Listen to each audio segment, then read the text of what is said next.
دوسری جانب لکی ایرانی سرکس کے اسٹیج پر فن کا مظاہرہ کرنے والے چمکتے ستارے اپنی عام زندگی کس طرح سادگی سے گزارتے ہیں، دیکھتے ہیں شجاع آباد سے عمران خان بلوچ کی اس رپورٹ میں۔ شجاع آباد کے لوگوں کو سستی اور معیاری تفریح فراہم کرنے کے لیے کافی عرصے بعد لکی ایرانی سرکس نے پنڈال سجا دیا، جس میں مظاہرہ کرنے والے فنکاروں نے اپنے کام سے عوام کے دل مو لیے۔ لکی ایرانی سرکس کے یہ چمکتے ستارے اپنی عام زندگی خیموں میں گزارتے ہیں۔ یہ انتہائی سادہ اور عام زندگی گزارنے والے فنکار اپنے رب کا شکر ادا کرتے ہوئے اپنی انتظامیہ کے رویے سے بھی خوش نظر آتے ہیں۔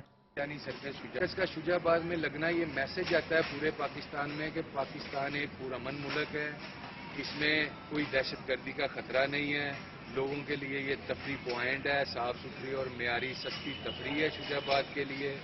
پنڈال میں لوگوں کے سامنے جمناسٹک جیسے پرخطر فن کا مظاہرہ کرتے میں ملبوس ان فنکاروں کا ناہموار زمین پر لگے گرم خیموں میں اپنے رب کا شکر ادا کرتے ہوئے آج ہی سے زندگی گزارنا ان کے حقیقی فن کو نمایاں کرتا ہے۔ کیمرہ ٹیم کے ہمراہ عمران خان بلوچ، رائل نیوز، شجاع آباد۔